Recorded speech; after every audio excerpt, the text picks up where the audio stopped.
I'll do it. Okay. Okay, what? You'll both do it. Aren't they twins? Well, there is that.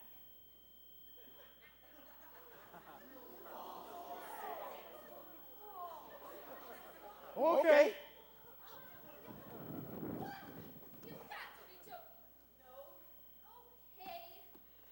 What about Dromio? Well, okay. Excuse me, sorry. Gotta go.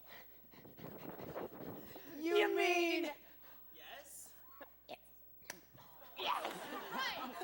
No, come on. Hit the microphone. Just go around it. Oh. Well, anyway, you'll be the jailer, Luce, first merchant, Amelia, the Angelo, the Duke, second merchant, Balthazar, the messenger, Pinch, Adriana, Luciana, the courtesan, and the officer. And the rest will be a sundry of wild and zany players. Who will you be? Why?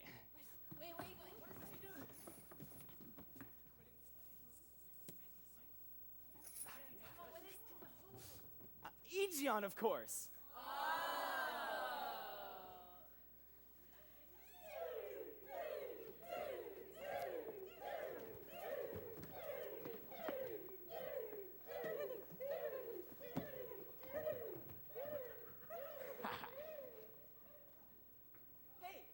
Oh no!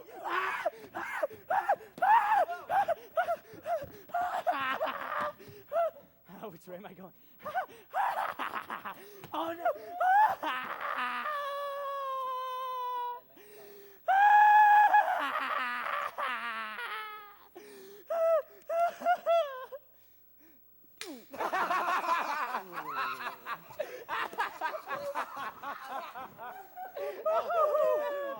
Proceed, Solidas, and procure my fall, and my doom of death unwozen.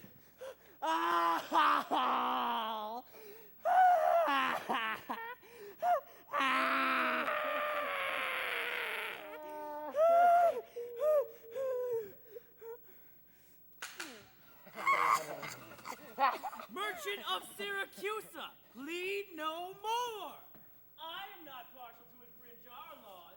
The enmity and discord which of late sprung from the rancorous outrage of your duke to merchants, our well-dealing countrymen, who, wanting guilders to redeem their lives, have sealed his rigorous statutes with their blood, excludes all pity from our threatening looks. For, since the mortal and intestine jars twixt thy seditious countrymen and us, it hath in Psalms and odds been decreed, both by the Syracusians and ourselves, to admit no traffic to our adverse towns. Nay, more, if any born in Ephesus be seen, in any Syracusian marts or fair, again, if any Syracusian born come to the bay of Ephesus, he dies!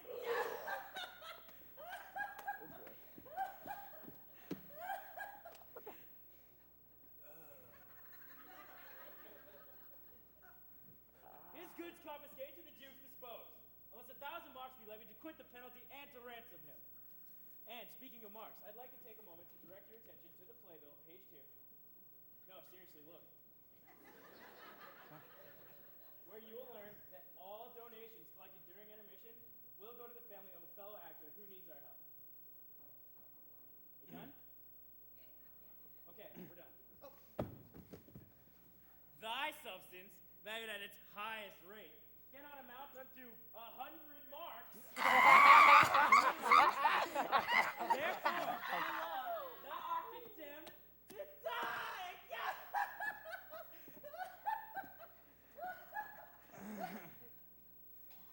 Yet this be my comfort when your words are done. My woes end likewise with the evening sun. Well, Syracusian, say in brief the cause why thou departest from thy native home, and for what cause thou camest to Ephesus. A heavier task could not have been imposed than I to speak of my griefs unspeakable.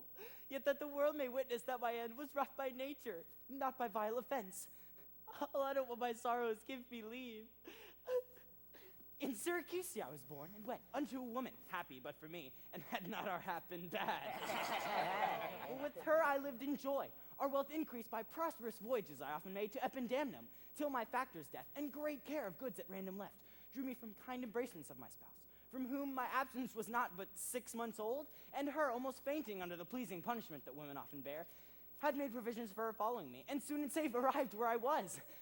She had not been there long, but she became the joyful mother of 2 goodly sons, which was strange. One so like the other could not be distinguished but by name. And that very hour, and in the self-same inn, a meaner woman was delivered of such a burden, male twins, both alike. For those, their parents were exceedingly poor. So I bought and brought up to attend my sons. My wife, not meaningly proud of 2 such boys, made daily motions for our home return. Unwillingly I agreed. Alas, too soon we came aboard. A league from Epidamnum had we sailed, before the always window-bang deep gave any tragic instance of our harm. From what obscured light the heavens did grant, did but convey unto our fearful minds a doubtful warrant of untimely death.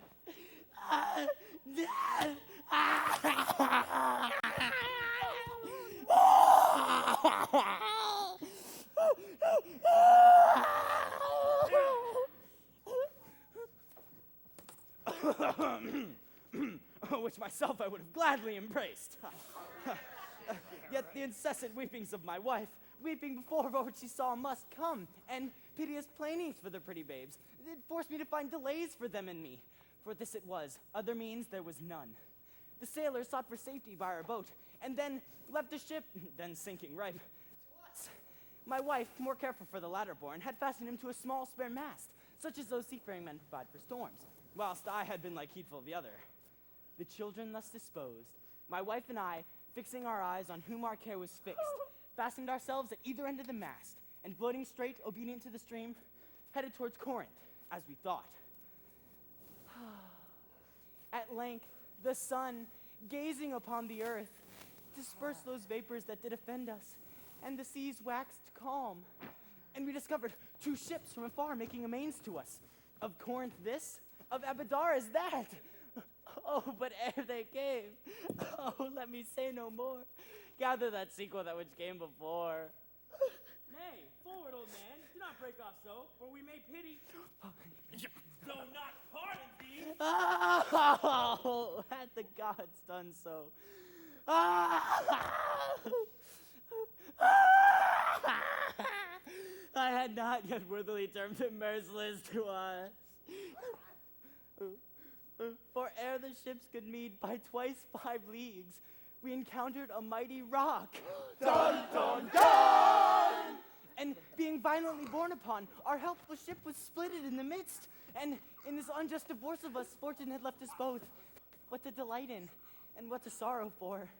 Her part, poor soul, seemingly burdened with lesser weight. But not with lesser woe. Was carried with more speed before the wind, and in our sights the 3 were taken up by fishermen of Corinth, as we thought. At length another ship had seized on us, and knowing whom it was their hap to save, gave helpful welcome to their shipwrecked guests. They would have reft the fishermen of their prey, had not their bark been so slow at sail. Thus homeward did they bend their course. Now you have heard me severed of my bliss, and by my own misfortunes my life prolonged, to tell sad stories of my own mishaps. Amazing. Bravo! And for them thou sorrowest for, do me the favor to dilate it full what hath befallen of them and thee until now.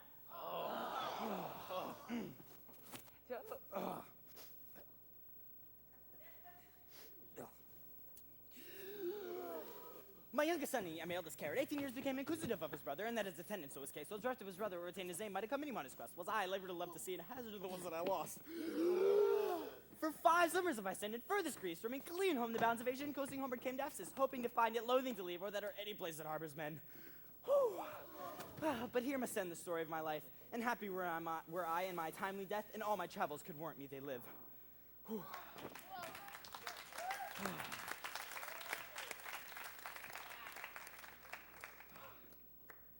Hapless idiot, whom the fates have marked to bear the extremity of dire mishap. Now, trust me, were it not against our laws, against my crown, my oath, my dignity, which princes would they may not disannul? My soul would sue as advocate for thee, but thou art a judge to the dead. And past sentence may not be recalled, but to our honor's great disparagement. Yet I'll favor thee in what I can. Therefore, merchant, I'll limit thee this day to seek thy life through beneficial help. Try all the friends thou hast in Ephesus. Beg thou or borrow to make up the sum. And live. If no, then thou art doomed to die!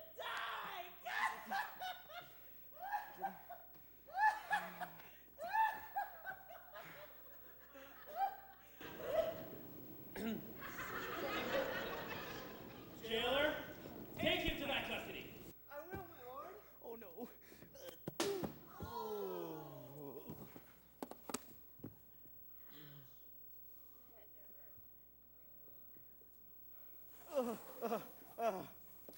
Hopeless and helpless doth each unwend, but to procrastinate his lifeless end.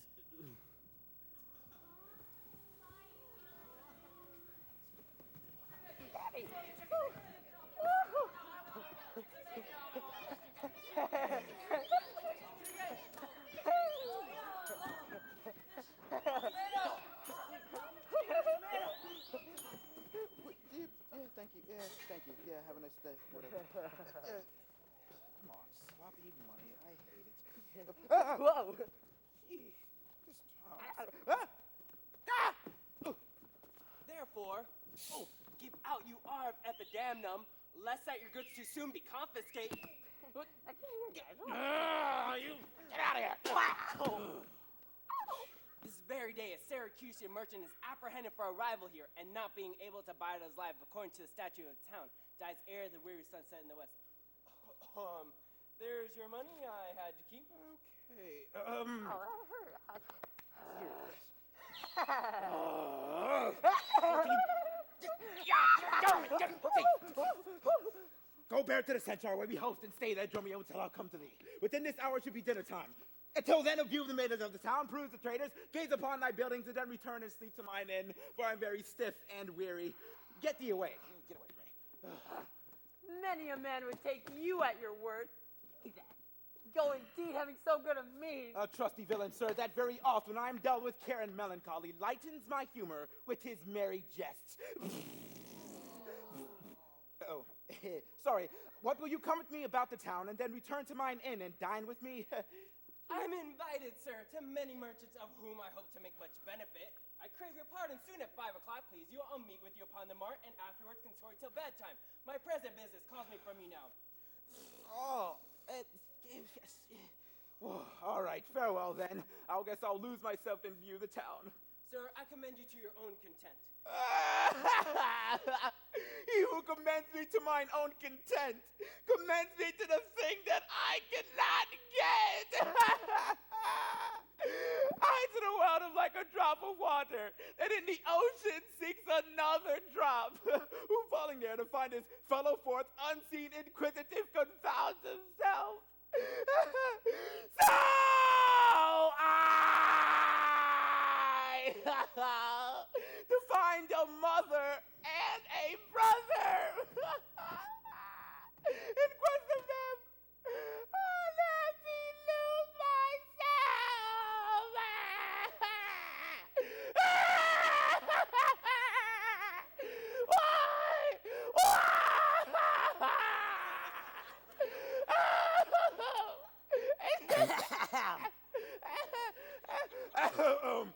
Here comes the almanac of my true date. Sorry. Why, how now, Dromio? How thou chance return so soon? Return so soon? Rather approach too late. The capon burns, the pig falls from the spit. The clock has struck in 12 upon the bell. My mistress has made it 1 upon my cheek. She is so hot because the meat is cold. The meat is cold because you come not home. You come not home because you have no stomach. You have no stomach, having broken your fast. But we that know it is to fast and pray are penitent for your default today. Stop in your wind, sir. Tell me this, I pray. Where have you left the money that I gave to you? Oh, 6pence that I had Wednesday last. To pay the saddler for my mistress's crupper. Why, the saddler has it, sir. I kept it not. I am not in sportive humor now. Tell me and dally not. Where is the money? We being strangers here, how dares take so great a charge for mine own custody? I pray you jest as you sit at dinner, sir. I for my mistress come to you in post. For if I return, I shall be post indeed. For she was your fault upon my pate. Methinks your maw like mine should be your clock, and strike you home without a messenger. Oh, come on, Dromio. These jests are out of season. Reserve them for a more merrier hour than this. And where is the gold thou gave in charge to thee? To me, sir, why you gave me no go? Oh, come on, sir knaves. Have done with your foolishness, and tell me how thy dispose thy charge. My charge is but to fetch you from the mart, home to your house of Phoenix for dinner. My mistress and her sister stays for you. Now, as I am a Christian, Yes, a very good Christian. tell me! In what safe place have you bestowed my money? Or else I'll break that very scout of yours that stands on tricks and I'm undisposed. Where is the 1,000 marks thou hadst of me? Well, sir, I have some marks of yours upon my pate. Right there. See that big lump? That's him. Some of my mistress's marks upon my shoulders, but not 1,000 marks between you both. If I were to repay your worship those again, perchance you wouldn't bear them patiently. Thy mistress marks? What mistress slave hast thou? Your worship's wife, my mistress at the Phoenix, she that doth fast until you come home to dinner, and prays that you will hie you home to dinner? What? Wilt thou flap me in my face? Being forbid? Come here, you.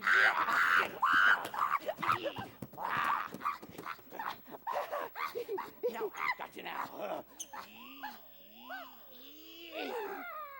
Oh. You know, you should have walked into it. Oh, I'm not gonna walk into it. Oh, see now what you made me do. Why did- God. 1, 2, leave it alone, leave it alone. 1, 2, 3, break. Take that, and that, and that, and that, and that.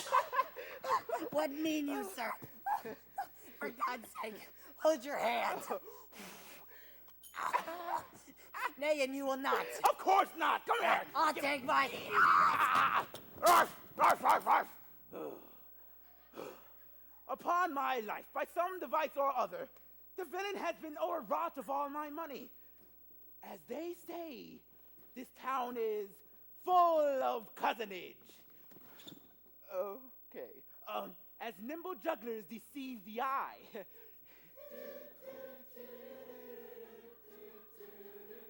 As dark working sorcerers change the mind. As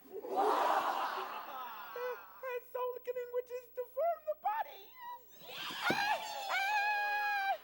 Disguised cheaters, prating mountebanks, and many such like liberties of sin. If it proves so, I'll be gone the sooner. I to the centaur to seek this slave. I greatly fear my money is not safe.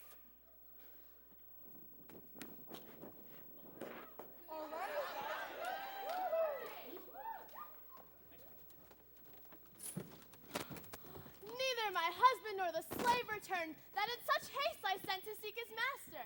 Sure, Luciana, it is 2 o'clock. Perhaps the merchant hath invited him, and he is from the mart, somewhere gone to dinner. Dear sister, let us dine and never fret. A man is a master of his liberty.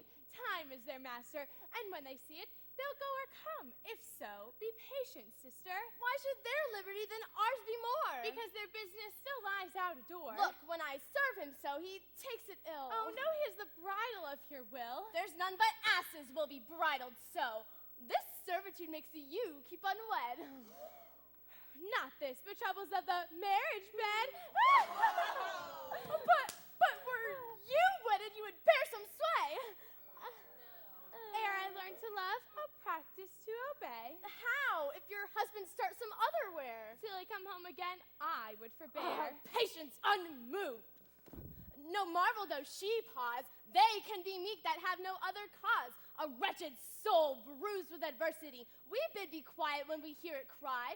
But were we burdened with like weight of pain, as much or more would we ourselves complain.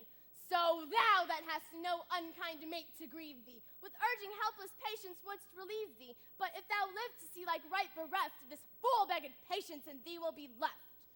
Well, I will marry one day, but to try. Here comes your man now, your husband nigh. Say, is your tardy master now at hand? Nay, he's at two hands with me, and that my two ears can witness. Say didst thou speak with him? Knowest thou his mind? Aye, he told me his mind upon my ear. Be sure his hand. Well, I could scarce understand it. Spake he so doubtfully thou couldst not feel his meaning? Nay. He struck so plainly, I could too well feel his blows, and withal so doubtfully that I could scarce understand them. But say, I prithee, is he coming home? It seem he hath great care to please his wife. Why, mistress? Sure my master is horn mad. Horn mad?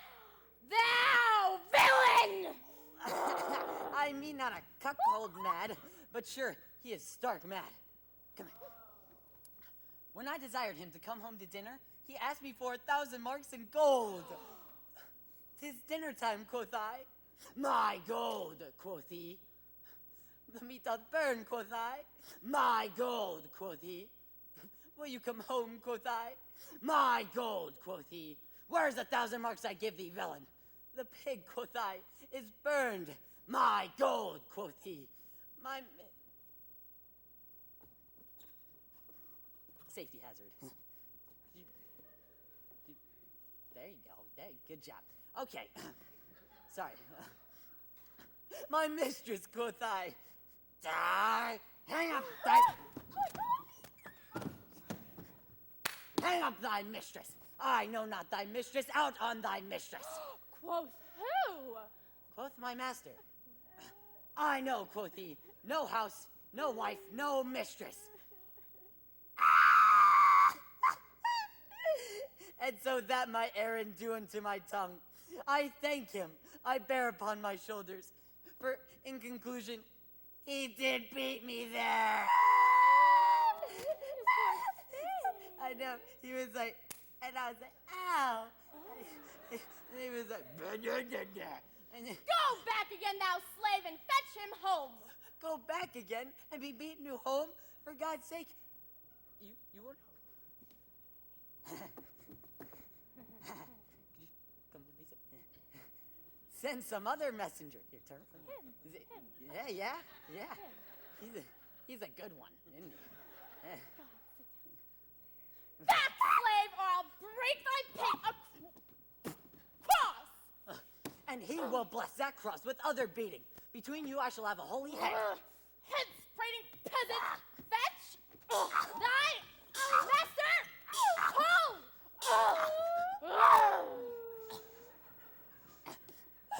Am I so round with you as you with me, that like a football you do spurn me thus? You shall spurn me hence, and he shall spurn me hither. If I am the last in this service, you must case me in leather.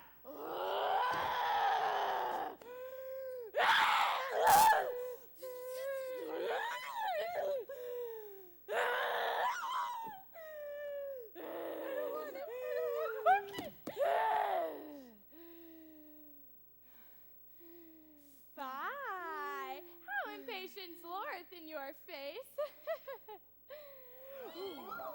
His company must do his minions grace, whilst I at home starve for a merry look.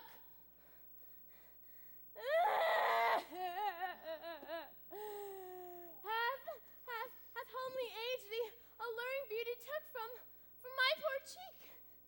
Then he hath wasted it. Are my discourses dull? Bear my wit? If voluble and sharp discourse be marred, unkindness blunts it more than marble hard.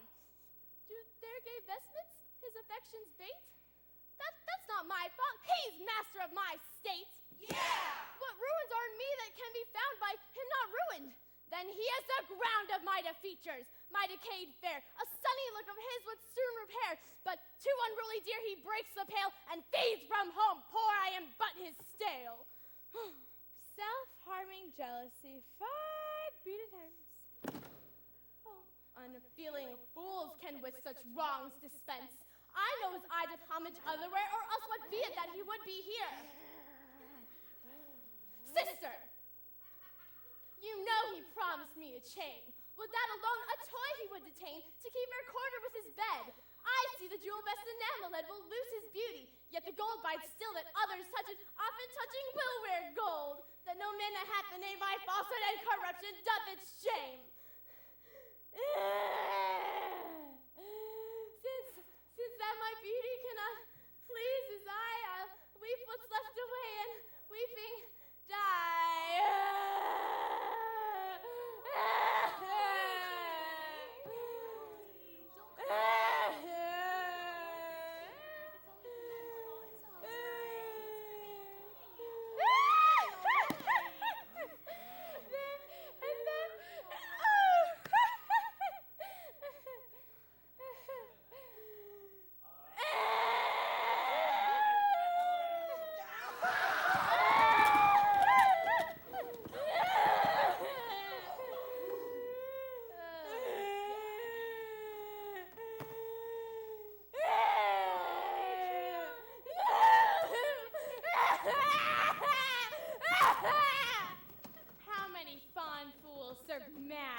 Adriana, come back.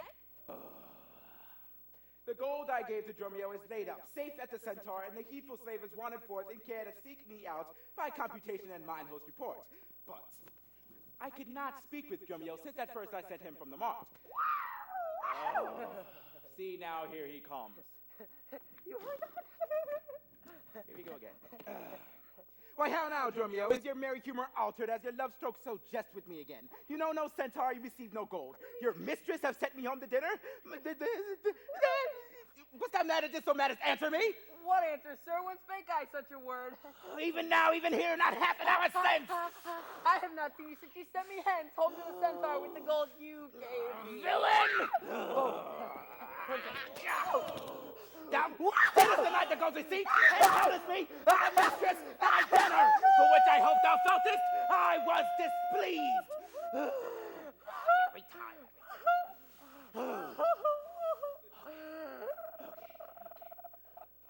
I am glad to see you in this merry vein.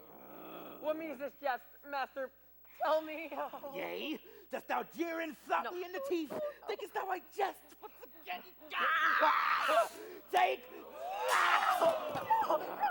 And that! Come here, come here, come here! Whoa! Sit down! Stop moving! Hold, sir. Oh.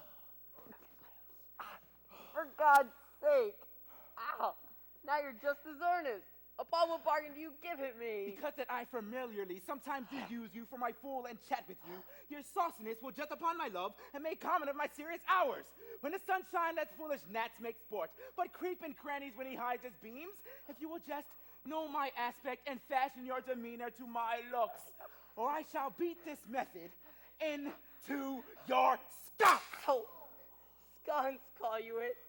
I had rather have it a head and use these blows long. I must get a sconce for my head and ensconce it too, or else I shall seek my wit in my shoulders. But I pray, sir, why am I beaten? Dost thou not know? That was a good one. Yeah, that was a good one. Nothing, sir, but that I am beaten. Oh, yeah, well, shall I tell you why? Aye, sir, and wherefore they say every why hath a wherefore. Why for flouting me, and wherefore for urging it the second time to me? Was there ever a man thus beaten out of season? When in the why and the wherefores neither rhyme nor reason? Oh! Well, sir, I thank you. Thank me, sir, for what? For the something that you give me for nothing. I make you a man, sir, to give you nothing for something. Say, is it dinner time? No, sir. I think the meat once that I had. In good time, sir. What's that? Basting. Well, then 'twill be dry. If it be, sir, I pray you eat none of it. Your reason? Lest to make you choleric and purchase me another dry basting. Well, learn to jest in good time, sir. There's a time for all things.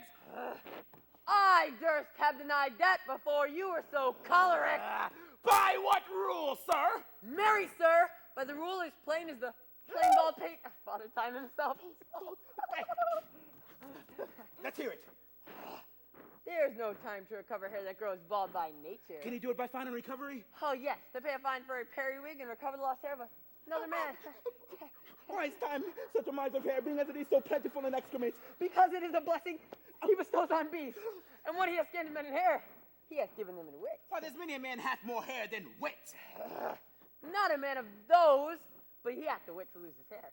Did it conclude plain dealers, hairy men without wit?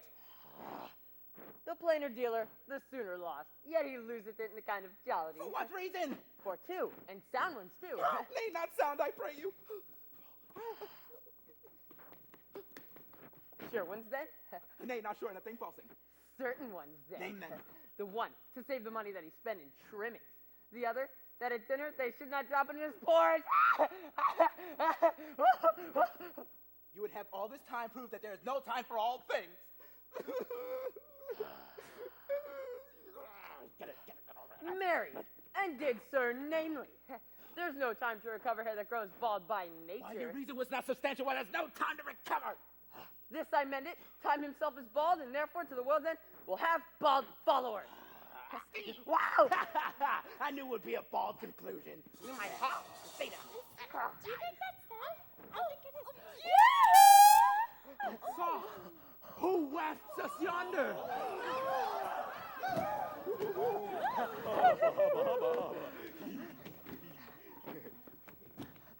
Antipholus! Look strange and frown. Some other mistress hath thy sweet aspects. I am not Adriana nor thy wife. The time was once when thou unurged wouldst vow that never words were music to thine ear, never objects pleasing in thine eye, never touch welcome to thy hand, that never meat sweet savored in thy taste unless I spake or looked or touched or carved to thee. How comes it, my husband? How comes it that thou art thus estranged from thyself? Thyself, I call it, being strange to me, that undivided, incorporate, and better than thy dear self, better part. Ah, do not tear thyself away from me! How dare you wouldn't touch me to the just out and hear that I were licentious, and that this body, consecrated to thy ruffian voice should be contaminated! Wouldst thou not spit at me and spurn at me and hurl the name of husband in my face? Or if we two be one, and thou play false, I do digest the poison of thy flesh, being strumpeted by thy contagion. Therefore, cheat darling and traverse with thy truth. Then I live unstained, thou undishonored. King. Plead you to me, fair dame? I know you not. In Ephesus, I am but 2 hours old, as stranger to your town as to your talk, and when every word by my wit being scanned, once wit and all one word to understand. Fie, brother, how the world is changed with you. When you want to use my sister thus, she sent for you by Dromio home to dinner. That way. By Dromio? By me. By thee, this outdo, that he did buffet thee, and in his blows denied my house for his, me for his wife. Did you, sir, converse with this gentlewoman? What is the course and drift of your compact? I never saw her till this time. Yeah, right. Villain!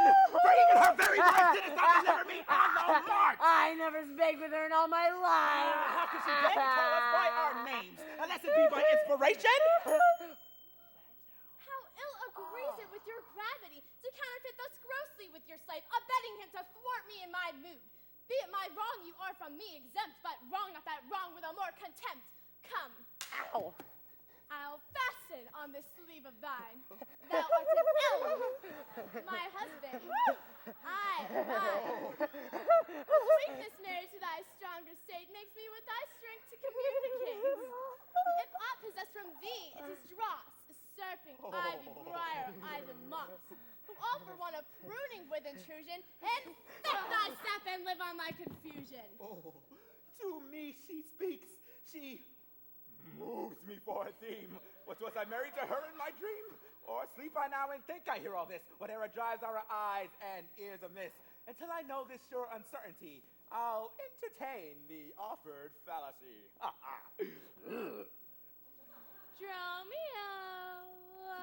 Bid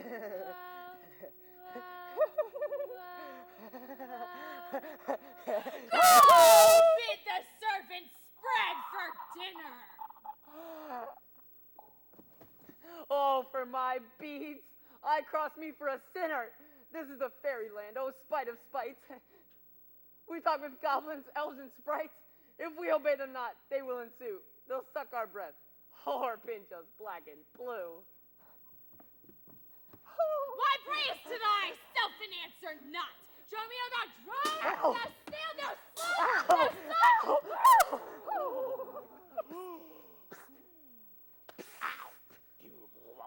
I am transformed, master, am I not? I think thou art in mind, and so am I. Nay, both in mind and in my shape. Thou hast thine own form. No, I am an ape. If thou art changed to aught, 'tis an ass. Oh, yeah. 'Tis true, she rides me, and I long for grass. 'Tis so, I am an ass. Else it could never be. But I should know her as well as she knows me. Oh, come, no longer will I be a fool to to put the finger in the eye and weep whilst man and master laugh my woes to scorn. Oh, come, sir, to dinner. Dromio, keep the gate. Husband, I'll dine with you today and shrive you of 1,000 ideal pranks. Sirrah, if any ask you for your master, say he dines forth, and let none enter. Come, sister. Dromio, play the porter well. Am I in earth, in heaven, or in hell, sleeping or waking, mad or well advised? No one to these until myself disguised. I'll say as they say in this preserver so, and in this mist, at all adventures go. Master, shall I be porter at the gate? Aye, and let none enter lest I break your pate. Ow. Come, Antiphilus, we dine too late.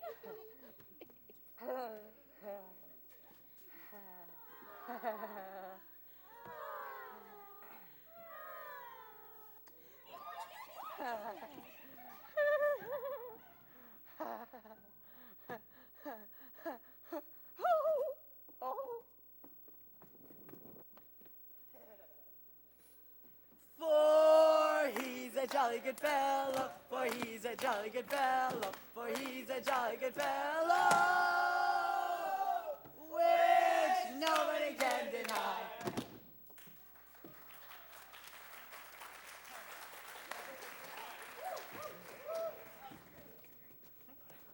Good Signor Angelo, you must excuse us all. My wife is shrewish when I keep not hours. Say that I lingered with you at your shop to see the making of her carcanet, and that tomorrow you would bring it home. But here's a villain that would face me down. He met me on the mart, and that I beat him, and charged him with 1,000 marks of gold, and that I did deny my wife and house. Now, drunk art thou. What didst thou mean by this? Say what you will, sir, but I know what I know. That you beat me at that mart, and I have your hands to show. If the skin were made of parchment, and the blows you gave were made of ink, well, your own handwriting would tell you what I think. I think thou art an ass.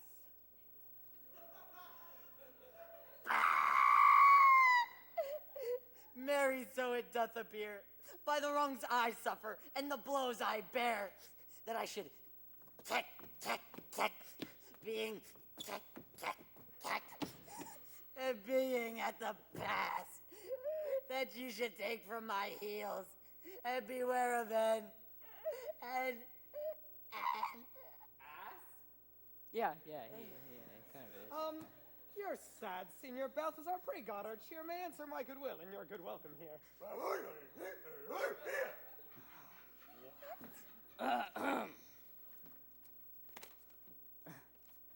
I hold your dainties cheap, sir, and your welcome dear. Oh, Signor Balthazar. Either at flesh or fish, a table full of welcome makes scarce one dainty dish.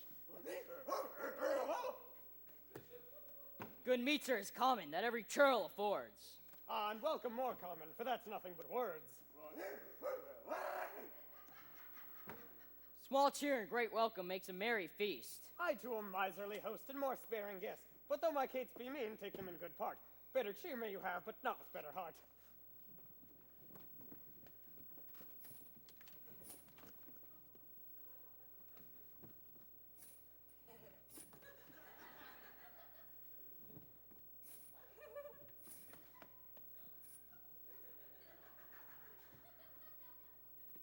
But soft! What? My door is locked! Go bid them let us in! Oh, that was a good kick.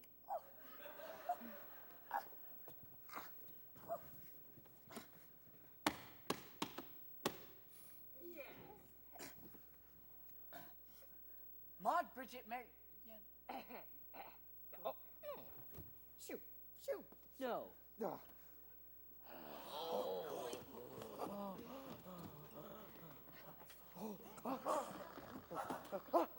Ah.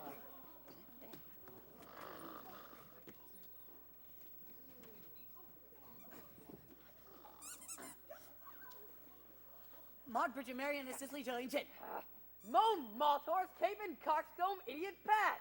Either get thee from the door or sit down at the hatch. Dost thou conjure for wenches that thou callest for such store? When one is one too many, go get thee from the door. I got it, master.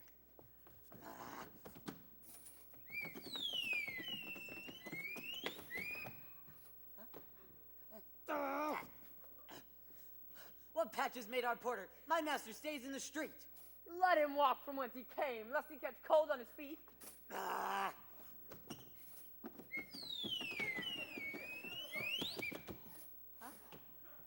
Ah.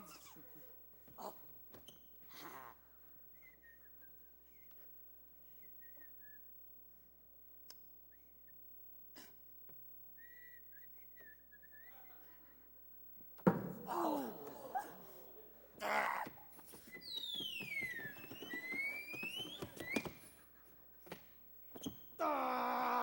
Who talks within there? Ho, open the door! Right, sir. I'll tell you when, and you tell me wherefore. Wherefore? For my dinner I have not dined today. Nor today you must not. Come again when you may. What art thou that keepest me out of the house I owe? The porter of this time, sir, and my name is Romeo. Thou villain! Thou hast stolen both mine office and my name. Well, the one there got me credit, and the other, mickle blame! If thou hadst been Dromio in my place today, thou wouldst have changed thine office for a name, and thy name for an. Yeah, it's true. What's going on here, Romeo? Who are those at the gate? Let my master in loose. Wait, no, he comes too late, and so tell your master. I must laugh.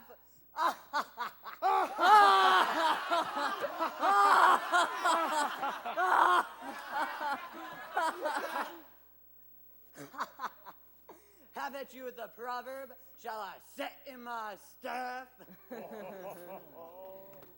you with another. That's when. Can you tell? Oh. If thy name be called Luce, Luce hath answered him well. Are you there, you minion? You'll let us in, I hope. I thought to have asked you. And you said no. So then help well struck, for there was blow for blow. Thou baggage, let me in! Can you tell for whose sake? Master, knock the door hard.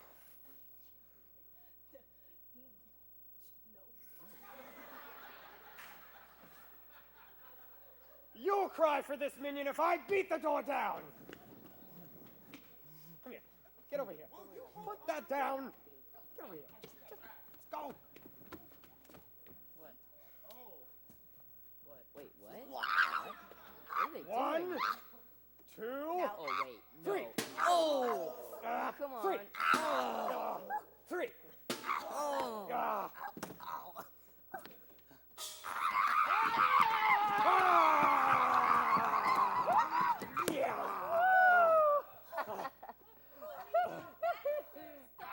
Is that at the door that keeps all this noise? By my trust, your town is troubled with unruly boys. Are you there, wife?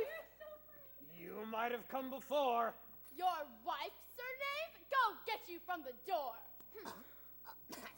Master. If you went in pain, this knave would go sore. If you went in pain, master, this knave would go sore. All right, that's it. All right. I don't. Oh my God. Amateurs.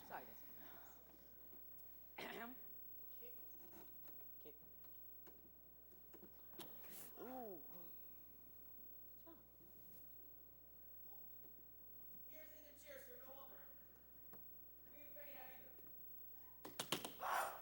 In the bidding, Mrs. Master, we shall part with neither. Oh, nice. Pretty good. What? They stand at the door, master. Bid them welcome hither. There is something in the wind that we cannot get in. You may say so, master, if your garments were thin. Your cake lies there warm within, but you stay out here in the cold. Why, it would make a man as mad as a buck to be so bought and sold. Go fetch me something. I'll break up the gate.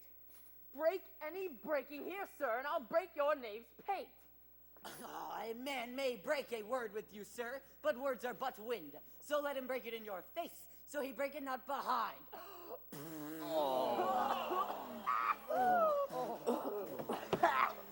It seems thou wants breaking out upon thee hind. There's too much out upon thee here.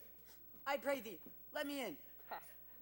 Aye, when fowls have no feather and fish have no fin. Well, I'll break in. Go borrow me a crow. A crow without feather. Master, mean you so?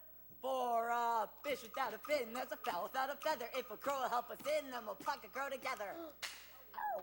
Get thee gone. Fetch me an iron crow. A what? An iron crow. What's that? An iron crow. Oh, an iron crow.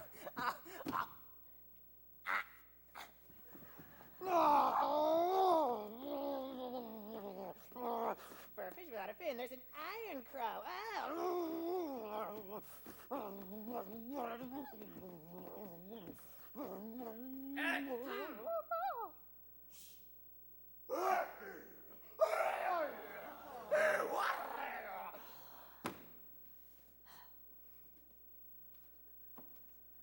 Have patience, sir. Let it not be so. Here in your war gets your reputation and draweth in the compass of suspect, the unviolated honor of your wife. Once this, your long experience of her wisdom, her sober virtue, years and modesty, plead on our part some cause you unknown. And doubt not, sir, but you will well excuse why at the time the doors are made against you. Be ruled by me to pardon patience and let us to the tiger alt to dinner. And about evenings come yourself alone to know the reason of the stranger's strain, if by strong hand you offer to break in. Knowing its sturge packs of the day, vulgar comment will be made of it. And that's opposed by the common route against your yet ungalled estimation, may with thousand intruder enter in and dwell upon your grave when you are dead. For slander lives upon succession, wherever a house where it gets possession. You have prevailed. I will depart in quiet, and in despite of mirth mean to be merry. I know a wench of excellent discourse. Pretty and witty, wild, and yet too gentle. There will we dine. This woman that I mean my wife, but I protest, hath oftentimes upbraided me withal. To her will we to dinner. Get you home and fetch the chain, by this I know 'tis made, and bring it, I pray you, to the Porpentine, for there's the house that chain will I bestow, be it for nothing but to spite my wife. Upon mine hostess, good sir, make haste. If my own doors refuse to entertain me, I'll knock elsewhere to see if they'll disdain me. I'll meet you at that place some hour hence. Do so. This jest will cost me some expense.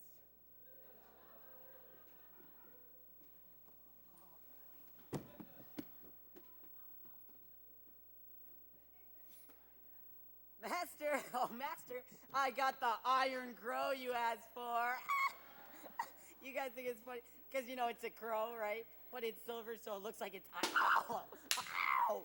Ow! Ow! Ow! Ow! This is what. Ow! Ow! Ow! This guy is gonna get it. Ah!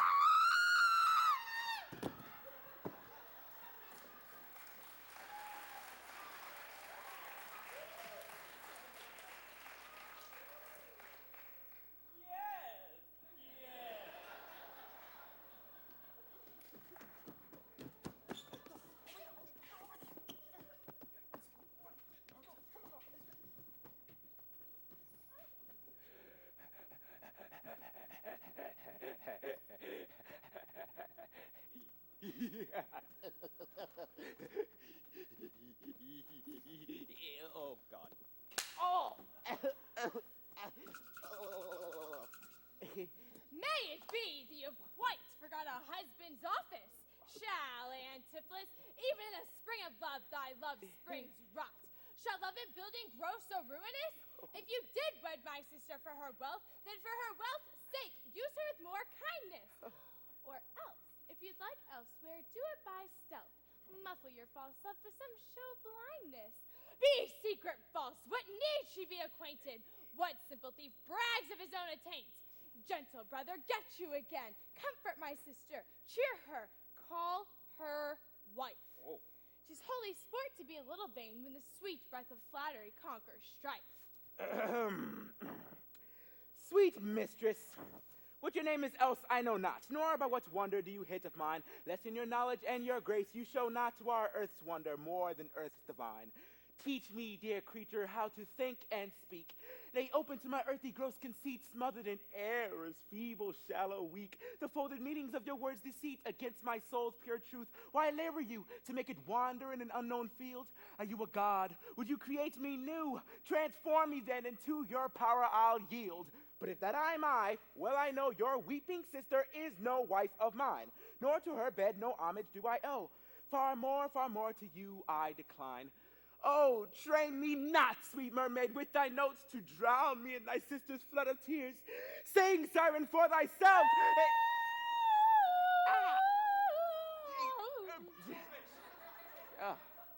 And I will dote, spread over the silver waves thy golden hairs, and as a bed I'll take thee, and there lie, and at that glorious supposition think, he gains by death that hath such means to die. Let love, being light, drown if she sing. Whoa. Whoa. Whoa. Sorry, guys. Sorry. What? Are you mad? Did you do reason so? Not mad, but made it how I do not know. That is a fault that springeth from your eye. For gazing on your beams, fair sun, being by. Gaze where you should, and that shall clear your sight. As good to wink, sweet love, as look tonight. Why call you me love? Call my sister so. Thy sister. That's my sister. Call it thyself, mine own self's better parts, my clear eyes, clearer eye, my dear heart's dearer heart, my food, my fortune, my sweet hope's aim, my soul earthy's heaven, and my heaven's claim. All this my sister is, or else should be. Call thyself sister sweet, for I am thee, thee will I love, thee lead my life. Thou hast no husband yet, nor I no wife, give me thy hand. Oh, soft sir, hold you still. I'll get my sister, fetch her goodwill. Don't. Wait, please. One chance. One. But wait, no, I just wanted a little peck, little more moochie from Mr. Antipholus, please.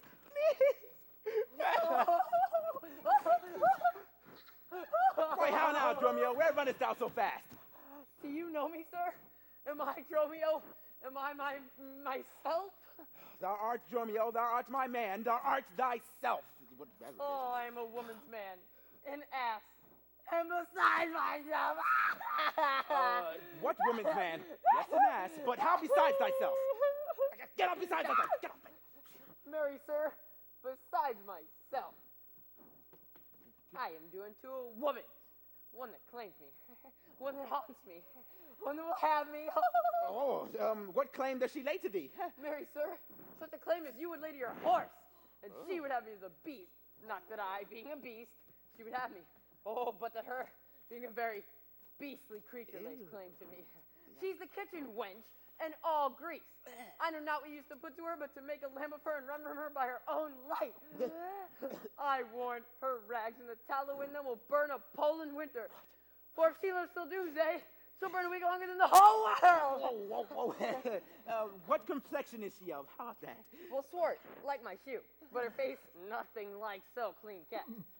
For why she sweats, a man may go over shoes in the grime of it. Oh, that's a fault that water will mend. No, sir. Kiss and grain. No slud could not do it. Oh, that hurt.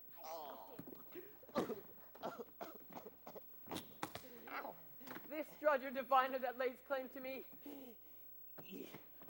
called me Dromio, swore I was assured to her, told me what privy marks I had about me is the mark on my shoulder, the mole on my neck, the great wound on my left arm, that I amazed ran from her as a witch. And if my breast had not been made of faith, and my heart of steel, she had transformed me into a curdled dog and made me turn as a wheel. Stop moving! Go hide thee presently, post to the road. If any wind blow any way from the shore, I will not harbor in this town tonight. If any bark put forth, come to the march where I will walk till thou return to me. If everyone knows us and we know none, 'tis time, I think, to trudge, pack, and be gone. As from a bear a man runs for his life, so fly from her. That would be my wife. There's none but witches do inhabit here. Therefore, 'tis time, I think, I were hence. She that doth call me husband, even for my soul doth for a wife abhor. But her fair sister, possessed with such gentle sovereign grace of such enchanting presence and discourse, hath almost made me traitor to myself. Lest me be guilty to myself wrong, I'll stop mine ears against that mermaid song.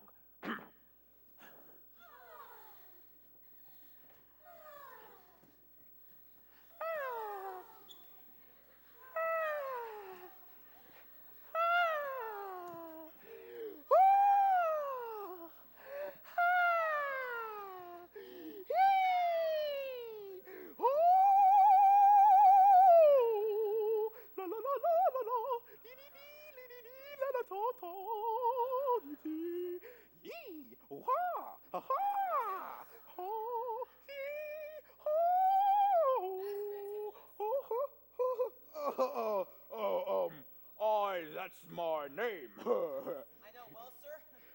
Flo, here's the chain. I thought to obtain you the porpentine, but the chain unfinished made me stay thus long. What is your will that I shall do with this? Well, what please yourself, sir? I've made it for you. Made it for me, I bespoke it not. Not once or twice, but 20 times you have. Go home with it and please your wife with Dolan. Soon as supper time, I'll visit you, and then receive my money for the chain. I pray you, sir, receive the money now for fear you ne'er see the chain, nor money more. You're a merry man, sir. Fare you well. Okay, what shall I think of this, I cannot tell. But this I think. There's not a man so vain that would refuse so fair an offer chain. I see a man here that needs not live by shifts, when in the streets he meets such, golden gifts. I to the market for Dromio stay, if any ship put forth, then straight away.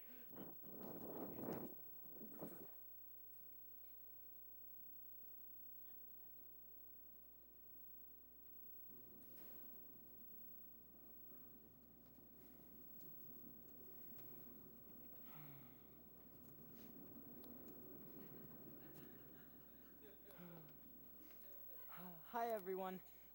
In just a couple minutes, our townsfolk are going to be walking around taking donations to help me get out of jail.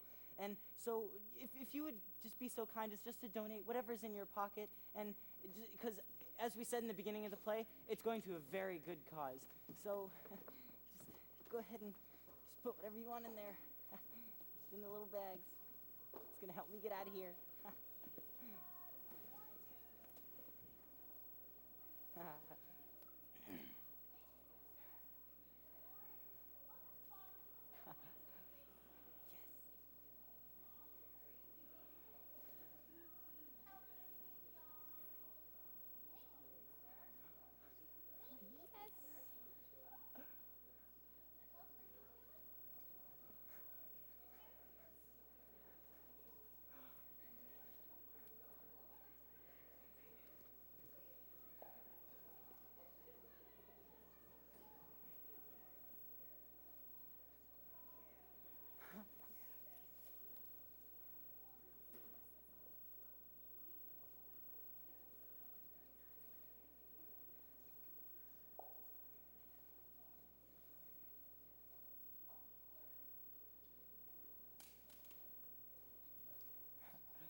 Well, refreshments are now going to be sold in the lobby. So you can just go ahead and just make your way to the lobby, and refreshments will be sold out there.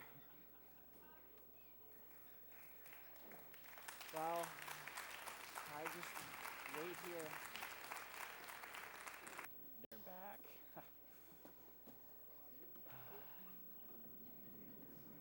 Bye, everybody.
I go to the goldsmith's house, go thou and buy a rope's end, that I will bestow among my wife and her confederates for locking me out of my doors by day.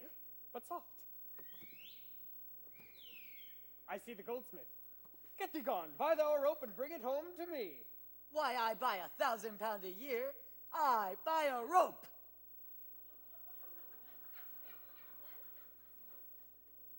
There.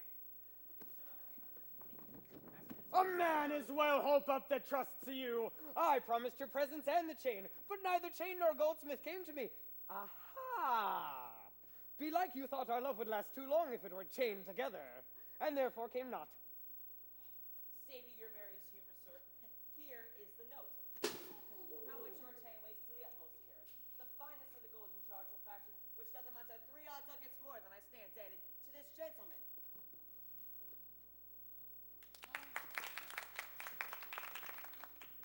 I pray you, see him presently discharged, for he is bound by sea and stays before it.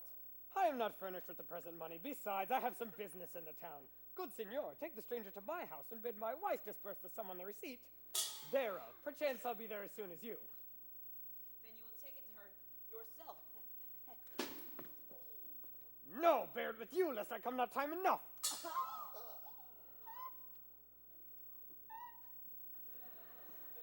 Well, sir, I will.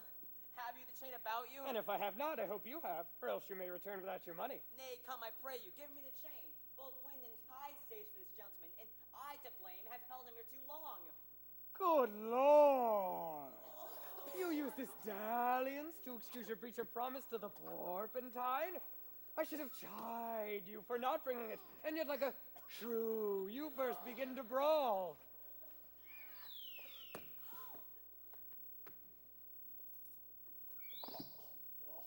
The hour steals on. I pray you, sir.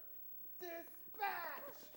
You hear how he importunes me? The chain! Why, give it to my wife and fetch your money. Come, you know I gave it to you even now. Either send the chain or send me by some token. Fine, now you run this humor out of press. Come, where's the chain? I pray you, let me see it. My business cannot brook this dalliance. Good sir, say whether you'll answer me or no. If not, I'll leave him to an officer. I'll leave him to an officer! I'll be the officer.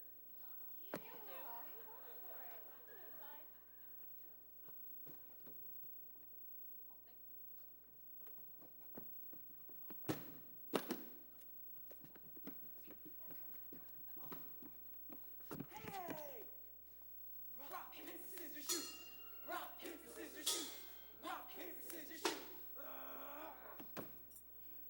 I answer you? What should I answer you? The money that you owe me for the chain? I owe you none till I receive the chain. You know I gave it to you half an hour since. You gave me none. You wrong me much to say so. You wrong me more, sir, in denying it. Consider how it stands upon my credit. Well then, officer, arrest that man at my suit. I do. I charge you in the stand to obey me. This touches me reputation, sir. Either consent to pay this sum for me, or I'll attach you by this officer. Consent to pay thee that I never had? Arrest me, foolish fellow, if thou darest. Here's thy fee, officer. Arrest him, for I would not spare my brother in this case, if he should scorn me so apparently.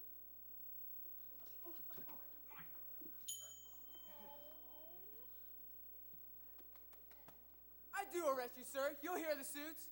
I do obey thee till I give thee bail. But, sirrah, you will buy this sport as dear, as all the metal in your shop will answer. Sir,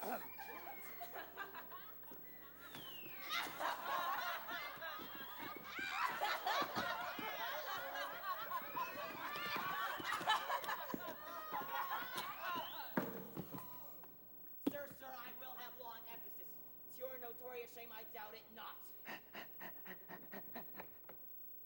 Master, there is a bark of epidemnum that stays until her owner comes aboard. Then, sir, she bears away. Our frottage, sir, I have conveyed aboard, and I have bought the oil balsamum and the aquavitae. The ship and her trim, the merry wind, blows fair from land, for they stay for not at all, but for their owner, master, and yourself. How now, a madman? Ow! Why, thou piece of sheep, Ow! what ship of epidemnum stays for me? A ship you sent me to hire wafted. Thou drunken slave, I sent thee for a rope, and told thee to what purpose and what end. You sent me for ropes, and sir, as soon you sent me to the baser for a bar. I'll debate this matter at more leisure and teach your ears to listen me with more heed. Adriana, villain, hie thee straight. Go. Give her That one. this one. Yeah. This key. Okay. Tell her in the desk that is covered over Turkish tapestry there is a purse of ducats. Let her send it. Tell her I am arrested in the street, and that shall bail thee. Hie thee, slave, be gone. Where are you going? What? On, officer, to prison till it come. Prison? Prison? Come back, please. Oh, to Adriana, that is where we dined, where Dowsable did claim me for her husband. Thither I must, although against my will. For servants must their master's mind fulfill. He said, and I said, but what about the? So I. And then. Luciana, did he tempt thee so? Mightest thou perceive austerely in his eye that he did plead in earnest, yea or no? Looked he red or pale or sad or merrily? What observations madest thou in this cave of his heart's meteors tilting in his face? First, he denied you had him no right. He meant he did me none, the more my spite. Then he swore he was a stranger here. And true he swore, though yet forsworn he were. Then I pleaded for you. And what said he? That the love I begged of you, he begged of me. With what persuasion did he tempt thy love? With words that an honest suit might move. First he did praise my beauty, then my speech. Didst speak him fair? Have patience, I beseech. I cannot, nor I will not. Hold me still. My tongue, though not my heart, shall have his will. He is deformed, crooked, old, and sere, ill-faced, worse-bodied, shapeless everywhere, vicious, ungentle, foolish, blunt, unkind, stigmatical in making, worse in mind. Who would be jealous then of such a one? No evil lost is wailed when all is gone. But I think him better than I say, and yet would hear in others' eyes were worse. Far from her nest the lopping cries away, my heart prays for him, though my tongue do curse. I'm good. Whoa! Whoa! Here go the desk, the purse sweet now make haste. How hast thou lost thy breath? By running fast. Where's thy master, Dromio? Is he well? No, he's in Tartar limbo. Worse than hell. A devil in an everlasting garment hath him. A fiend, a fury, pitiless and rough. A wolf, nay, worse, a fellow all in buff. A back friend, a shoulder clapper, one that counted man. The passages of alleys, creeks, and narrow lands. A hound that runs counter and draws dry foot well. One that before the judgment carries poor souls to hell! Anyways. Why, man, what is the matter? I know not the matter. He's rested on the case. What? Is he arrested? Tell me at whose suit? Well, I know not at whose suit. He is rested well, but he's in a suit all in a buff. That which can I tell? Will you send him, mistress, the money in the desk? Go fetch it, sister. Is this one? This I wonder at, that he unknown to me should be in debt. Tell me, was he arrested on a ban? Not a band, but a stronger thing. A chain, a chain. Can you hear it ring? What, the chain? No, the bell. 'Tis time I were gone. It was too hard I left him, and now the clock strikes. Why? The hours come back? That did I never hear.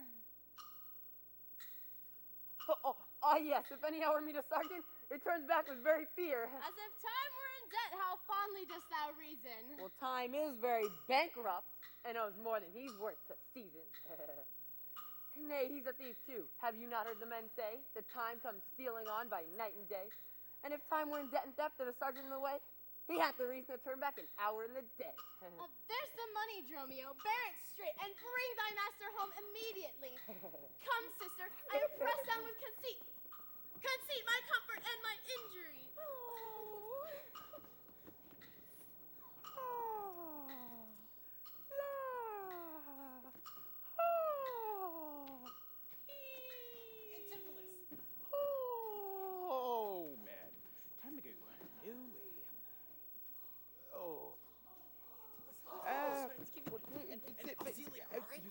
Okay. Hey, a fish. Great, a fish. Hey, person I don't know. Oh, rubber chicken. Oh, how beautiful.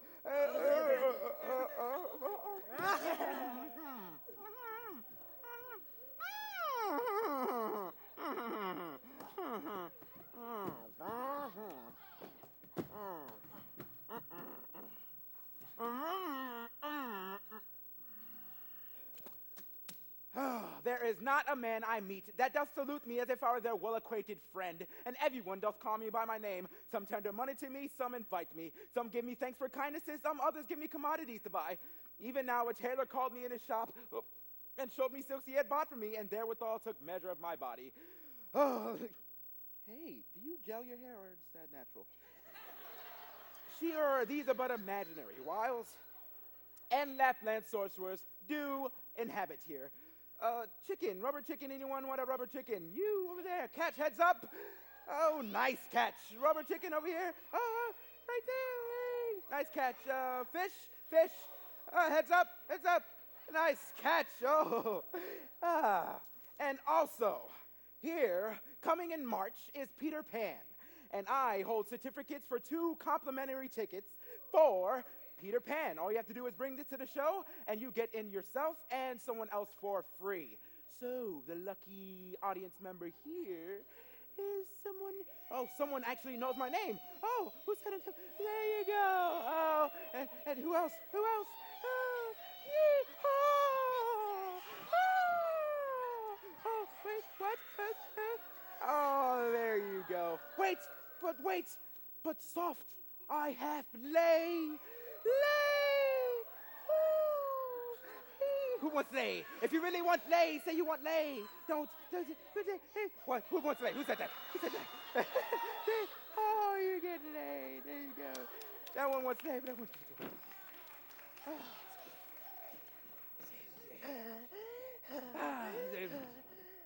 Master, I got the gold you sent me for.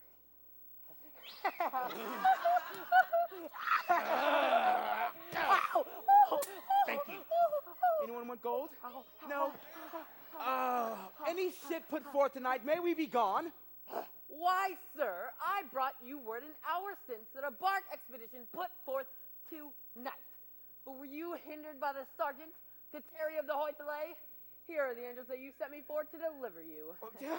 The fellow is distract, and so am I, yet here we wander in illusions. Some blessed power deliver us from hence! Hubba.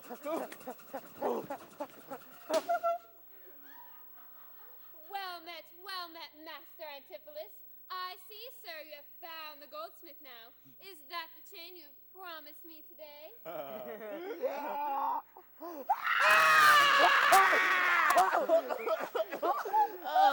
Satan avoid, I charge thee, tempt me not. Master, is this Mistress Satan? It is the devil. Nay, she is worse. She is the devil's. Damn. It is written that they appear to men like angels of light. Light is in effect of fire, and fire will burn. Ergo, light wenches will burn. Come not near her. You're a man and you're marvelous merry, sir. Will you go with me? We'll mend our dinner here. Oh, master, if you do expect spoon meat, or would speak along spoon, you know. Why, Dromio? Well, a man must have a long spoon who eats with the devil. Devil? Avoid then, fiend. What tellest thou me of a supping? Thou art as are all a sorceress. I conjure thee to leave me and be gone. Give me a ring of mine you had at dinner, or my diamond a chain you promised, and I'll be gone, sir, and not trouble you. Some devils ask for but the parings of one's nail. A rush, a hair, a drop of blood, a pin, a knot, a cherry stone. But she, more covetous, would have a chain. Master, be wise, and if you give it her, the devil will shake her chain and fry us with it. Wait. I pray you, sir, my ring, or else the chain you promised. I hope you do not mean to cheat me, sir. Oh, cheat what? Avaunt, witch!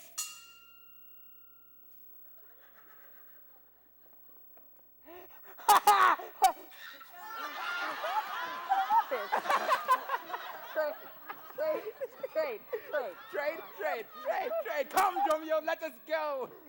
Fly pride, says the peacock. Let's just say you know. Yeah, whatever. Now, what of thou canst this man? Else would he never so to be so. A genie hath of mine worth 40 ducats, and for the same he promised me 10. Both one and the other he denies me now.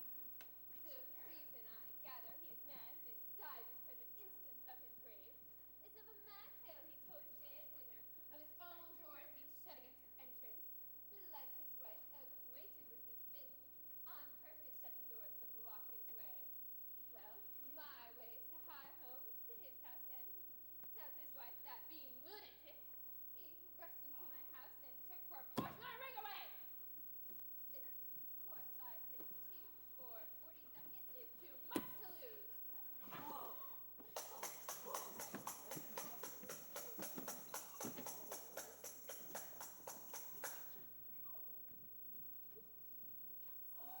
Fear me not, man. I will not break away. I give thee ere I leave thee so much money to warrant thee as I am rested for. My wife is in a wayward mood today, and will not lightly trust the messenger that I should be attached in Ephesus. I tell you, 'twill sound harshly in her ears. Ah, here comes my man now. I think he has the money. How now, sir? Have you that I sent you for? Well, if I can get it off. Do you want to help? Oh, 1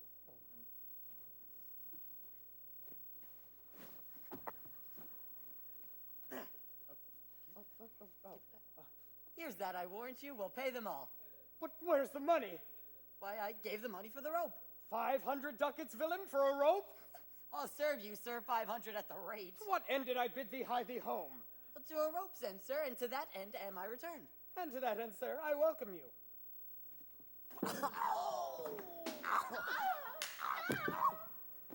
Oh. Well, I need my hat. Could you get his hat? Oh. Thank you. Okay. Okay, we're good. Go. All right. Good sir, be patient. Nay, 'tis I should be patient. I am in adversity. Good, now hold thy tongue. Nay, rather persuade him to hold his hands. Thou horse and senseless villain! I would I were senseless, sir, that I might not feel your blows. Thou art sensible in nothing but blows, and so is an ass.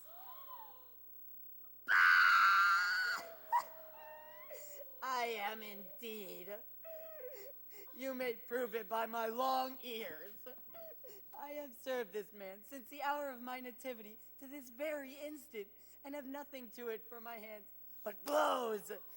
When I am cold, he heats me with beating. When I am warm, he cools me with beatings. I am waked with it as I sleep. I am raised with it as I sit. I am driven out of doors with it when I leave, and welcomed home with it when I return. But nay, I bear it on my shoulders like a beggar to her brats, and I think that once he hath lamed me, I shall use it to beg from door to door.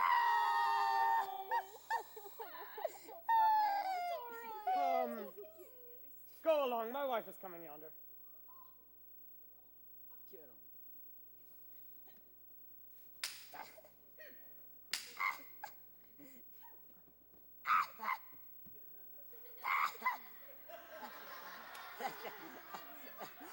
Mistress, respite be named, respect your end, or rather, the prophecy of the parrot, beware the rope's end. Wilt thou still talk? Oh.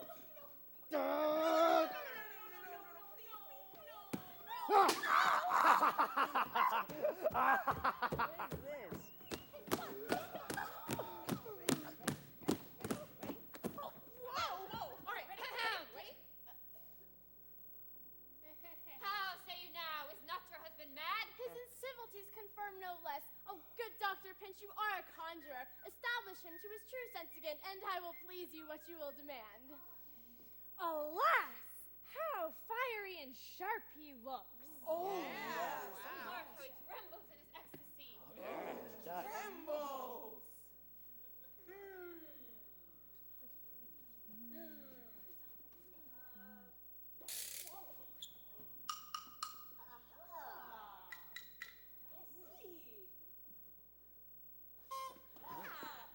I won't bite.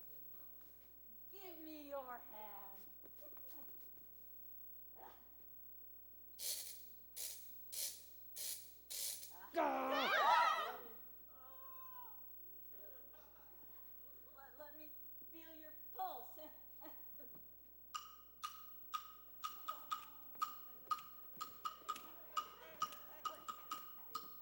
my hand. Let it feel your ear.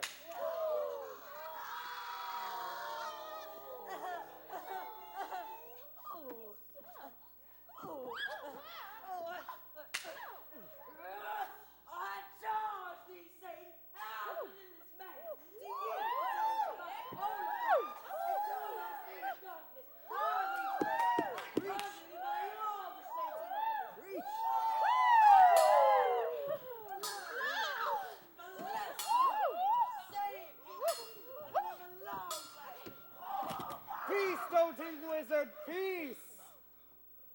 I am not mad! Oh,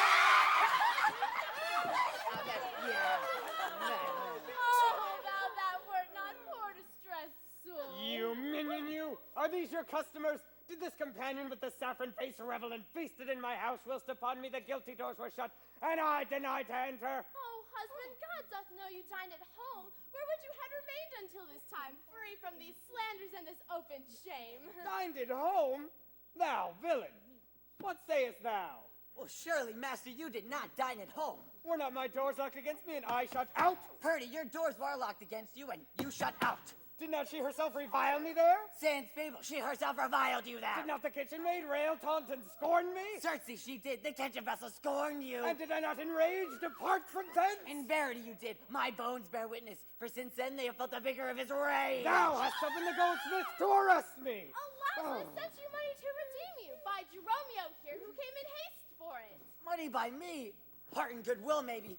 But surely, master, I received not a rag of money. Whence not thou to her for a purse of ducats? He came to me and I delivered it. And I am a witness to her that she did. God and the rope maker bear witness that I was sent for nothing but a Mistress? Both man and master is possessed. I can tell it by their pale and deadly looks. They must be bound and laid in some dark room. Say, wherefore didst thou lock me forth? And why dost thou deny the bag of gold? I did not, gentle husband, lock thee forth. And I, gentle master, received no gold. But I confess we were locked out. Thou dissembling villain, thou speakest false and bold. Dissembling harlot, thou art false at all, and art confederate with a damned pack to make a loathsome abject scorn of me.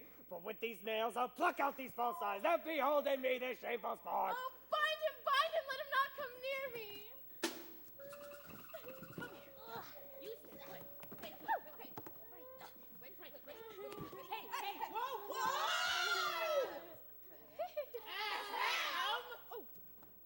Oh, gosh. Oh, wait, look. Yeesh. Okay, fine, Go.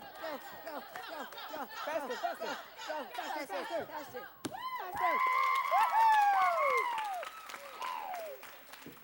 Let him go. He's our prisoner. You shall not have him. No. If we let him go, the day he owes will be required of us. No.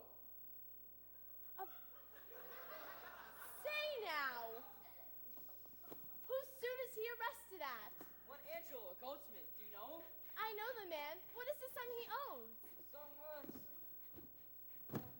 200 ducats. Say, how grows it due? due to a chain your husband had of him. He did bespeak a chain for me, but had it not. When, as in your husband all enraged today, came into my house and stole my ring, the ring I saw upon his finger now, straight after did I meet him with the chain. It may be so, but I did never see it. Come, jailer, bring me where the goldsmith is. I long to know the truth hereof at large.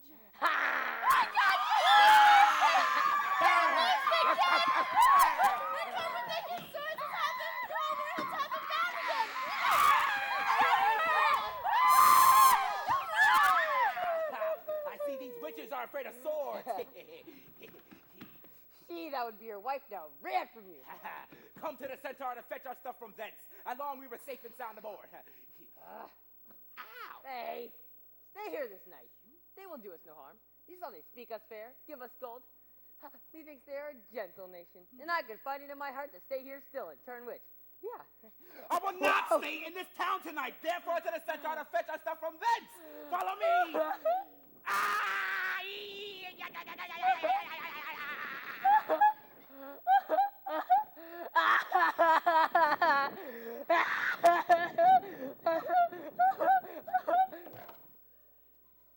am sorry, sir, that I have of me, though most dishonestly he doth deny it. How is the man esteemed here in the city? A very reverend reputation, sir, of credit infinite, highly beloved, second to none that lives here in the city. His word might bear my wealth at any time. Speak softly. Yonder is, I think, he walks. 'Tis so, and that's so cheap. My sword's too big. More most monstrous to have. They don't see us. Good sir, draw near to me. They don't see us. They don't see us. We are not here. We're not here. They don't see us. They see you!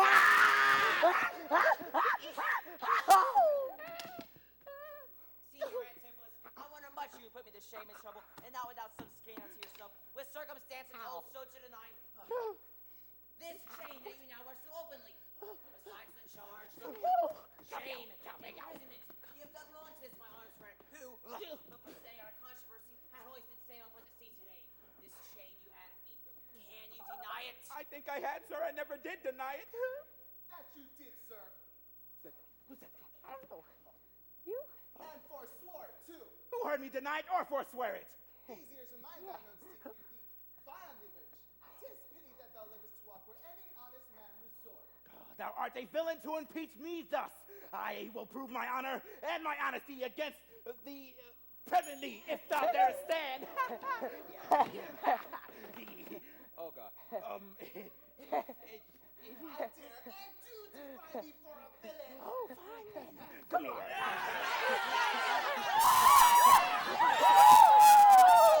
him not! For God's sake, he is mad. Some get within him. Take away his sword, bind Romeo to it, bear him to my house. Run, master, run! For God's sake, get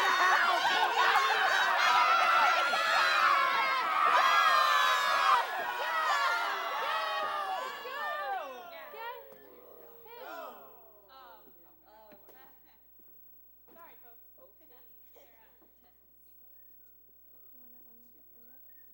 So, how's everybody doing? That's good. You guys enjoying the show? That's good. I'll be back any minute. Yeah. 1 second.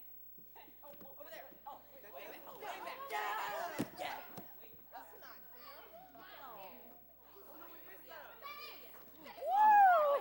This cookie is so good. Sorry, guys. He was really hungry. I was hungry and I ate. Yeah, he was really hungry.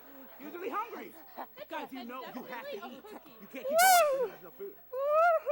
Oh, anyone you want Skittles? Yeah, give it Yeah, a there you go. Enjoy those. Okay, we'll go. Jeez. Oh, all right. 1, 2, 3, 4, 5, 6,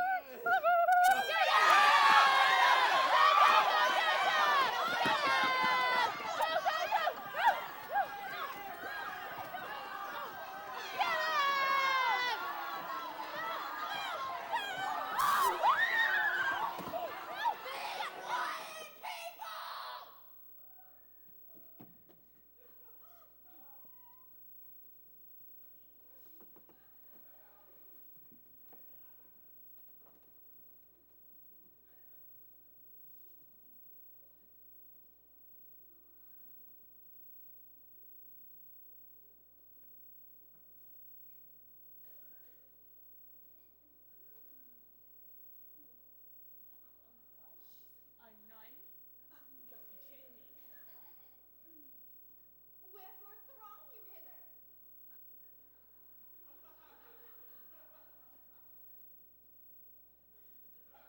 To fetch my poor distracted husband hence. Let us come in that we may bind him fast and bear him home for his recovery. I knew he was not in his perfect wits. I am sorry now that I did draw on him. How long hath this possession held the man? This week he hath been heavy, sour, sad, and much different from the man he was. But till this afternoon his passion near brake into extremity of rage. Hath he not lost much wealth by rent of sea? Buried some dear friend? Hath not else his eye strayed his affections in unlawful love? A sin prevailing much in youthful men who give their eye the liberty of gazing. Which of these sorrows is he subject to? To none of these, except it be the last. Oh, namely, some love that drew him off from home.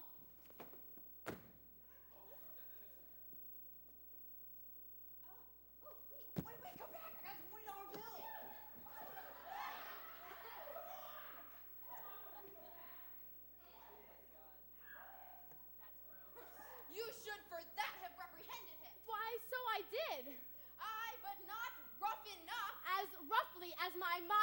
would let me. Happily in private. And in assemblies, too. Aye, but not enough. It was the copy of our conference. In bed he slept not for my urging it. At board he fed not for my urging it. Alone it was the subject of my theme. In company I often glanced it, but still did I tell him it was vile and bad. And therefore came it that the man was mad. The venom clamors of a jealous woman, poison more deadly than a mad dog's tooth. It seems his sleeps were hindered by thy railings, and therefore comes it that his head is light. In food, in sport, and life-preserving rest, to be disturbed would man or beast. The consequence is then thy jealous fits have scared thy husband from the use of wits. She never reprehended him but mildly when he demeaned himself rough prudent wildly. Why bear you these rebukes and answer not? She did betray me to my own reproof. Good people, enter and lay hold on him. No! Not a creature enters my house! Then let your servants bring my husband forth. Neither. He took this place for sanctuary, and it shall privilege him from your hand. So I have brought him to his wits again, or lose my labor in assaying it. I will attend my husband, be his nurse, diet his sickness, for it is my office, and will have no attendant but myself, and therefore let me have him home with me. Be patient, for I will not let him stir till I have used the approved means I have, with wholesome syrup, drugs, and holy prayers to make him a formal man again. It is a branch and parcel of mine oath, a charitable duty of mine order. Therefore depart and leave him here with me. I will not hence and leave my husband here, and ill it doth beseem your holiness to separate the husband and the wife. Be quiet and depart. Thou shalt not have him.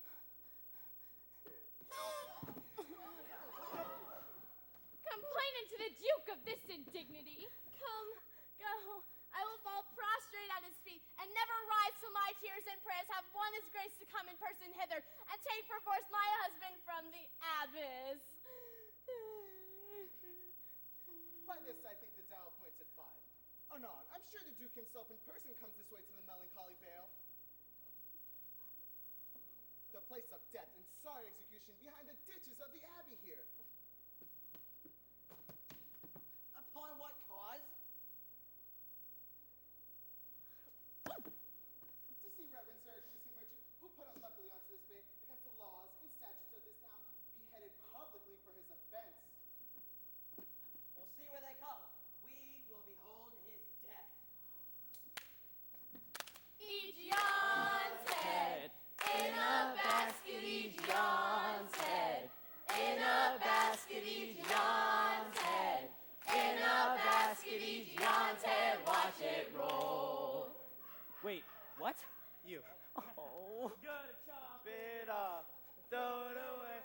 Gonna chop it off, throw it away. We're gonna chop it off, throw it away. We're gonna chop it off right there.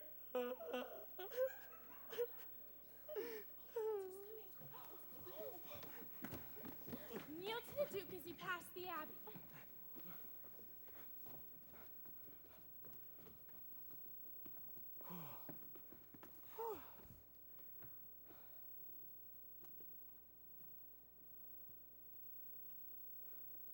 If any friend will pay the sum for him, he shall not die.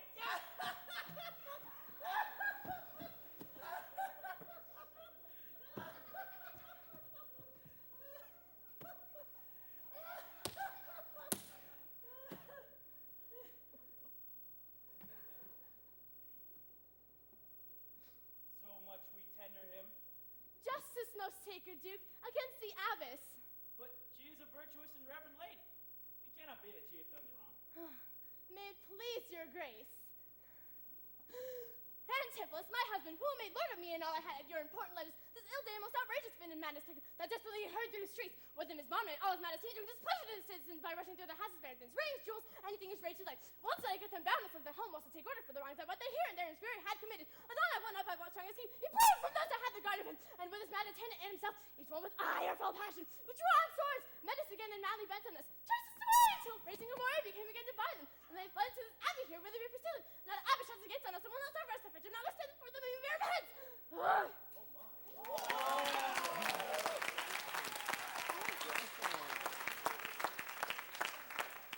Therefore, most gracious Duke, with thy command, let him be brought forth and borne hence for help. Long since thy husband served me in my wars, and I to thee engaged the prince's word, when thou didst make him master of thy bed, to do him all the grace and good I could. Go, some of you, knock at the abbey gate and call the lady abbess come to me. I will determine this before I stir.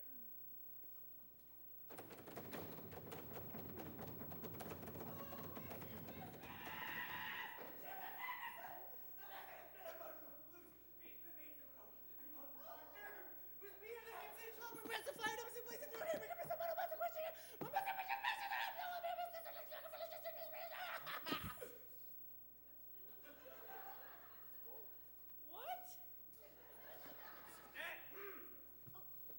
He said Antipholus and Dromio have broken free. Peace, fool! Thy master and his men are here, and that is false thou dost report to us. Upon my life, I tell you true. I'm not breathing almost as a dead ear. He cries for you now. That if we can take it, it's not your face, it's a favor you!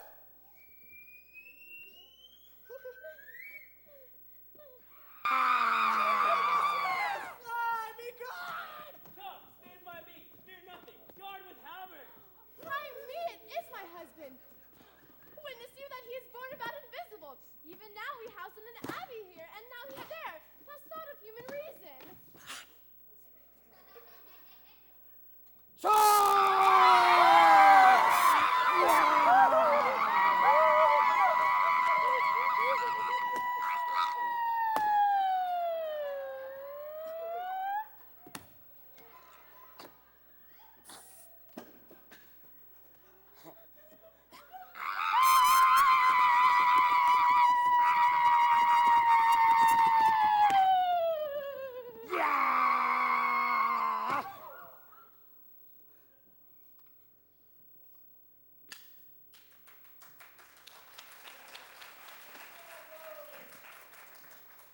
They're getting it.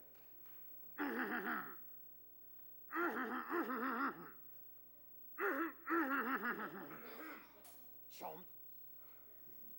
Justice, most gracious Duke, oh grant me justice, even for the service that long since I did thee, when I bestride thee in the wars and took deep scars to save thy life. Even for the blood that I lost for thee, now grant me justice. Unless the doom of death make me dote, I see my son Antipholus and Dromio. Justice, sweet prince, against that woman there. She whom thou gavest to be my wife hath abused and dishonored me today. Even in the strength and height of injury, beyond imagination is the wrong that she hath shameless thrown on me. Discover how, and thou shalt find me just. This day, great Duke, while I was denied to enter in my house, she with harlots feasted. A grievous fault. Say, woman, didst thou so? No, my good lord. Myself, he, and my sister today did dine together. So befall my soul, as this is false, he burdens me withal. Never may I look on day or sleep on night, but she tells your highness simple truth. Oh, perjured woman, they are both forsworn. Innocent man justly charges them. My liege, I am advised when I say this woman locked me out this day from dinner. That goldsmith there, were he not packed with her, could witness it. For he was with me then, who parted with me to fetch a chain, promising to bring it to the Porpentine. Oh, my lord, in truth, I witnessed with him that he dined out of home, but was locked out. But had he such a chain of thee, or no? He had, my lord, and when he came in here, these people saw the chain about his neck. Besides, who will be sworn these years of mine? Heard you confess you had the chain of after you first forswore it on the mark, and thereupon you drew and thereupon I drew my sword on you, and you fled into this abbey here, from whence I think you were come by miracle. I never came within these abbey walls, nor ever didst thou draw thy sword on me. I never saw the chain, so help me heaven, and this is false you burden me withal. Why, what an intricate impeach is this? I think you all have drunk of Circe's cup. If here you had housed him, here he would have been. If he were mad, he would not plead so coldly. You say he dined at dinner, but the goldsmith here denies that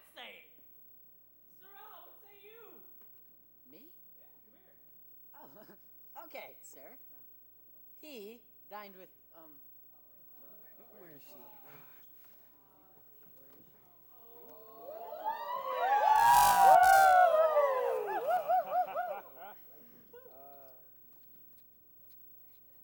Her. There, at the Porpentine. He did, sir, and from my finger snatched my ring! Ah! 'Tis true, my liege, this ring I had of her.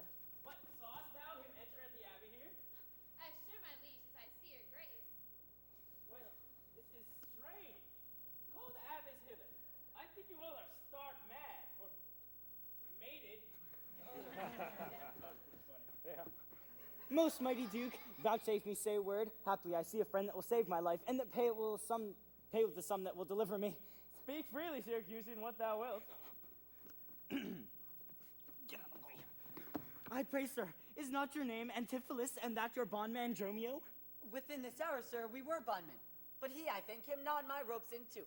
Now I am Dromio, his man, unbound. Well, I'm sure you both of you remember me.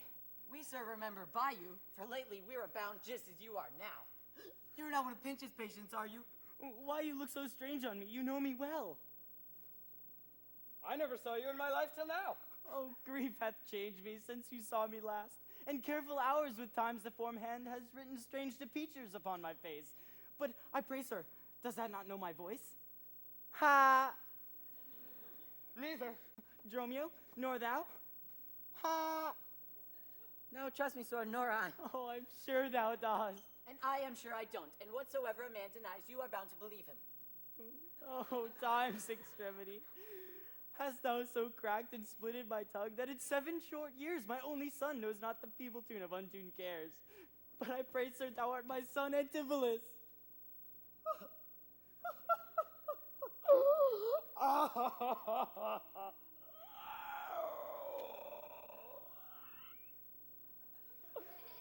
I never knew my father in my life. Oh, but 7 years since in Syracusia, boy, you know we parted. Unless now my son shamest to acknowledge me in my misery. The Duke and all who know me in the city can witness with me that it is not so. I ne'er saw Syracuse in my life. That's very true. 20 years have I been patron to Antipholus, in which time he ne'er saw Syracusa. I see thy age and dangers make thee dote. Dote. Most mighty Duke, behold a man much wrong.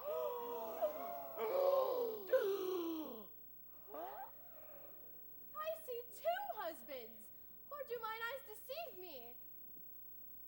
One of these men is genus to the other, and so of these.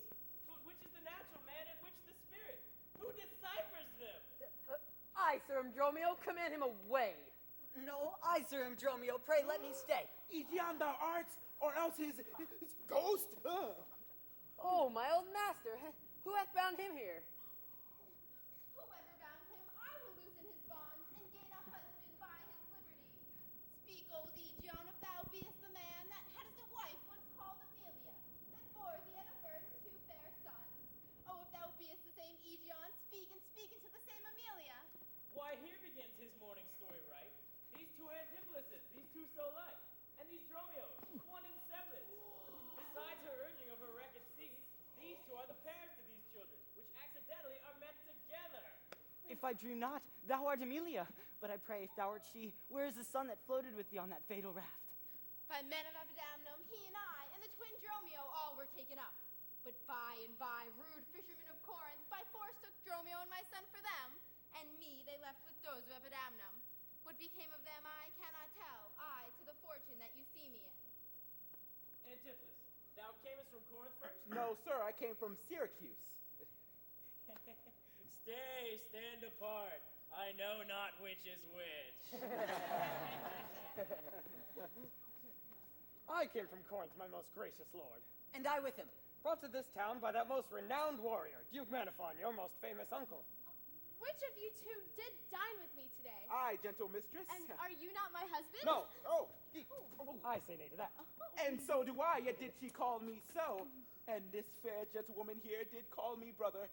I hope when I told you then I shall have leisure to make good, if this be not a dream I see and hear.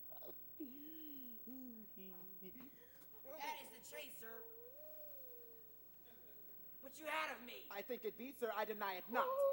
And for that chain, sir, you had me arrested. Well, I think I did. I deny it not. I sent you money to be your bail by Jeromeo, but I think he brought it not. Oh, this purse of ducats I received from you, but by Dromio bring me. Ah, I see we taken for each other's man. I taken for him, and he for me. Thereupon these errors arose. These ducats pawn I from my father's life. It shall not need. Thy father hath his life. Sir, I must have that diamond from you. Sir, I must have that diamond from you. Sir, I must have that diamond from you. Sir, I must have that diamond from you. Here, take it, and thanks much for my good cheer. Renowned youth, vouchsafe to take pains to go with us into the abbey here and here at large discourse all our fortunes, and all that are assembled at this place that by this sympathized one day's error have suffered wrong. Go, keep us company, and we shall make full satisfaction. 33 years have I but gone in travail of you, my sons, until this present hour my heavy burden ne'er delivered. The Duke, my husband, and my children both, and you, the calendars of their nativity. Go to a gossip's feast and go with me, after so long grief, such felicity.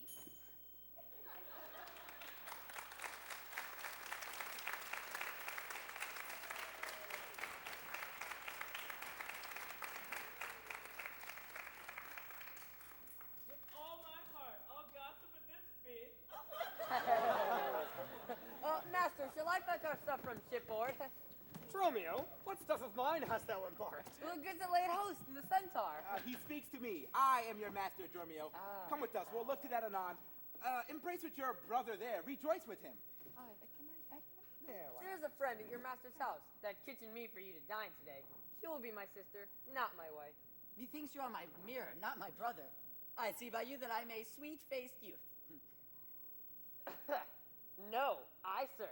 You are my elder. That's a question. How shall we try it? We'll draw cuts for the senior. Till then, lead thou first. Nay, then thus, we came into this world brother and brother, and that's how we shall leave it. Hand in hand, not one before the other.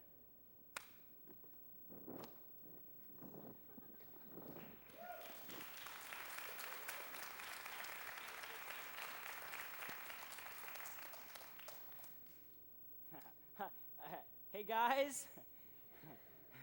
You're not going to leave me here, are you? Guys? Come on, please come back.